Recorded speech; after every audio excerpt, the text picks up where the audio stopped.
Mon père était accordéoniste, professeur d'accordéon. Et un jour, il est rentré avec un petit accordéon de Paris. J'avais 4 ans. Et là, il m'a dit, on va apprendre l'accordéon.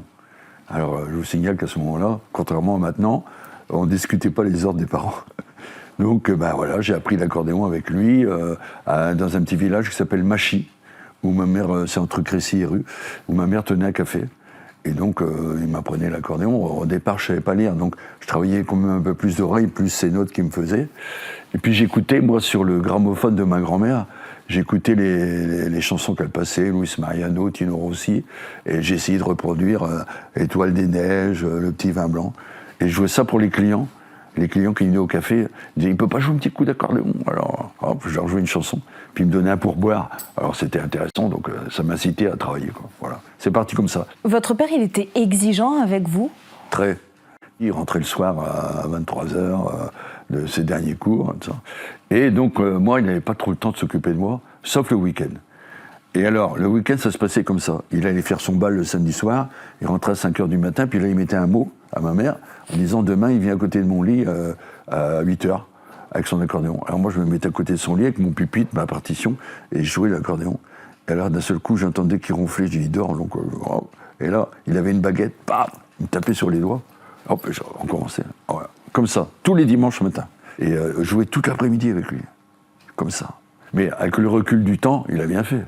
Il aurait même peut-être fait en plus. Mais il y a une époque, quand je faisais les concours d'accordéon, il me faisait jouer 8 heures d'accordéon par jour. En 1986, j'ai un ami d'école qui s'appelle Jean-Michel Delfortry, et qui est information, qui s'occupe du casino, et qui me dit « Je fais un gala pour les 50 ans des congés payés.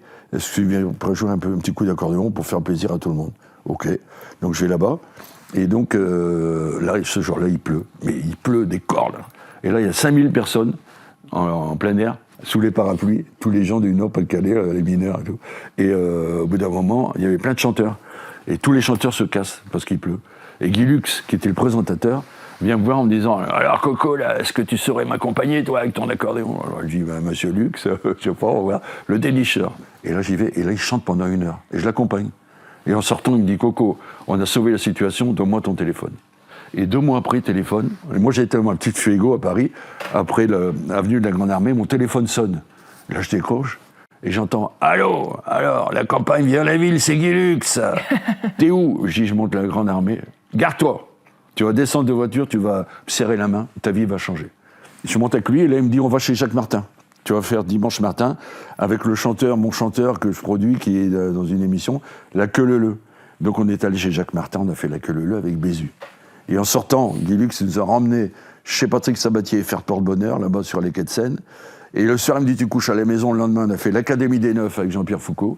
Et puis là, il me dit, je vais te déposer dans une émission. Tu vas jouer de l'accordéon tous les jours, là. Ça s'appelle La Classe. Je ne sais pas ce que c'était, je n'avais jamais vu. Je suis resté 8 ans, là, tous les soirs. Et c'est à ce moment-là que j'ai proposé de faire sur un air d'accordéon. Vous avez encore cette fougue, cette énergie-là? Ah ouais, bien sûr. Ouais. J'espère jouer longtemps. Et ce que je dis toujours aux gens qui m'entourent, mes enfants, ma fiancée, je lui dis, si un jour tu vous apercevez que je ne fais plus l'affaire, il faudra le dire, pour dire, bon ben là, stop, on ne va plus nulle part. Il ne faut pas aller sur scène quand ça ne va plus, quoi. Je veux dire, il faut savoir à un moment dire, voilà, stop, là, c'est tout. Et puis il y a toute une nouvelle génération qui font danser la France. Un jour, Verschuren m'a dit un truc terrible, j'étais en train de signer des dédicaces pour la sortie de mon album, et ça m'est resté dans la tête. Il m'a dit, toi, les dédicaces, c'est chiant, mais tu peux pas savoir quand c'est plus chiant quand on t'en demande pas. Vous voyez? Et ça, pas oublier. Et c'est vrai, c'est vrai.